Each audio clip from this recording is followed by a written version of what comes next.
Electrical energy and power. अभी यहाँ पे पहले हम लोग बात करेंगे इलेक्ट्रिकल एनर्जी के बारे में। तो इलेक्ट्रिकल एनर्जी क्या होता है, तो उसके लिए पहले तो मैंने क्या कंसिडर किया है, एक रेजिस्टर कंसिडर किया है। ये है रेजिस्टर का सिंबल एंड उसके जो दो टर्मिनल्स है ए एंड बी, उसको मैंने कनेक्ट किया है टू द इलेक्ट्रिकल सोर्स या फिर पावर सप्लाई बोल सकते हो, या बैटरी जो भी। तो यहाँ पे ये हम लोग ने कंसिडर कनेक्ट किया है एक सोर्स को।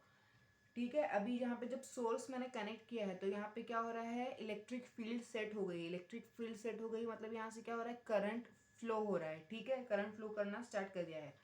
तो अभी यहाँ पे जब मैंने रेजिस्टर लगाया तो रेजिस्टर का काम क्या करता होता है कि ये जो एक गिवन सर्किट है वहाँ पे क्या होता है, ये रेजिस्टेंस अप्लाई करता है। रेजिस्टेंस अप्लाई करता है मतलब ये क्या करता है, जो करंट का फ्लो है उसको क्या करता है, अपोज करता है या लिमिट करता है। ठीक है, तो अभी यहाँ पे जो करंट मेरा फ्लो हो रहा है उसको ए से बी टर्मिनल पे जाने के लिए यहाँ से एक रेजिस्टेंस अप्लाई हो रहा है अपोजिट डायरेक्शन में, तो उसका फ्लो क्या हो जाएगा, लिमिट हो जाएगा।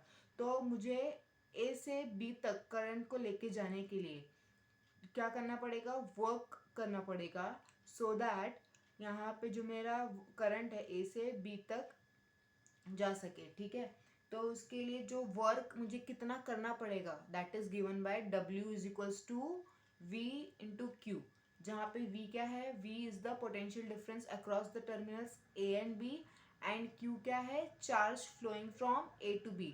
जैसे कि मेरा करंट फ्लो हो रहा है A से B, मतलब भी क्या हो रहा है, चार्ज फ्लो हो रहा है। ठीक है, अभी हमको पता है charge is given by Q is equals to I into T, तो यही इक्वेशन में मैंने Q की जगह पे सब्स्टिट्यूट कर दिया IT and this is the work done. Okay, अभी यहाँ पे क्या हो रहा है कि अगर हम लोग वर्क डन हो रहा है मतलब क्या हो रहा है, वर्क करने के लिए हम लोग को कुछ तो एनर्जी लगेगी एंड वो एनर्जी हम लोग को कहाँ से मिलती है, it is supplied by the source. ठीक है, एंड ये जो एनर्जी है इसको हम लोग डिनोट करते हैं बाय डेल्टा यू, एंड ये क्या हो जाएगा, जो एनर्जी है that is equals to Q into V. Again Q के जगह पे हम लोग आई टी सब्सटीट्यूट कर सकते हैं, तो ये हो जाएगा मेरा energy will be equals to VIT।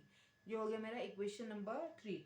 अभी जब हमको पता है कि यहाँ पे क्या हो रहा है, एनर्जी रिक्वायर्ड हो रही है टू द एनर्जी रिक्वायर्ड हो रही है for the work to be done. Okay, तो अभी यहाँ पे क्या हो रहा है, यहाँ पे जितनी एनर्जी हम लोग स्पेंड कर रहे हैं, जितनी एनर्जी यूज हो रही है टू ओवरकम द रेजिस्टेंस, यहाँ पे से हम लोग वर्क डन करने के लिए एनर्जी यूज कर रहे हैं, और जितनी एनर्जी हम लोग को लग रही है उतनी एनर्जी क्या हो रही है, हीट एनर्जी में कन्वर्ट हो रही है। जिसके और क्या हो रहा है, रेजिस्टर जो मेरा है वो क्या हो रहा है, हीट हो जाता है, और इसी को हम लोग क्या बोलते हैं, heating effect of the electric current. और ये जो हीट है ये हम लोग डिनोट करते हैं bye symbol H and it is given bye I²R/T। अभी नेक्स्ट क्या हो रहा है कि हम लोग को पावर के बारे में देखना है। तो पावर क्या होता है, पावर क्या हो जाएगा, यहाँ पे हम लोग ने देखा है कि यहाँ पे जो हम लोग को सर्किट में करंट फ्लो करने के लिए क्या चाहिए, वर्क कंटिन्यूअसली परफॉर्म होना चाहिए, वर्क होना चाहिए सो दैट यहाँ का जो रेजिस्टेंस है वो ओवरकम कर सके। एंड ये क्या हो रहा है, ये वर्क डन करने के लिए हमको पता है कि हमको क्या चाहिए, एनर्जी चाहिए, और ये एनर्जी हम लोग को कहाँ से मिल रही है, it is supplied by this source.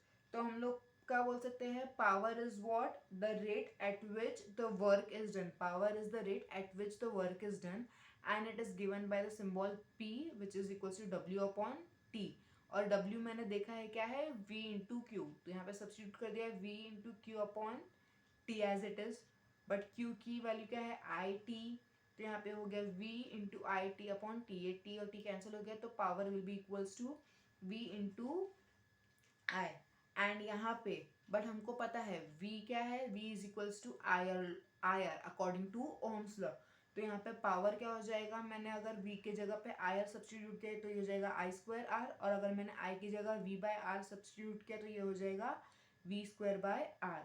ठीक है, and unit for power will B how much, power का यूनिट होता है जूल पर सेकेंड और वॉट, ये होता है यूनिट ऑफ पावर।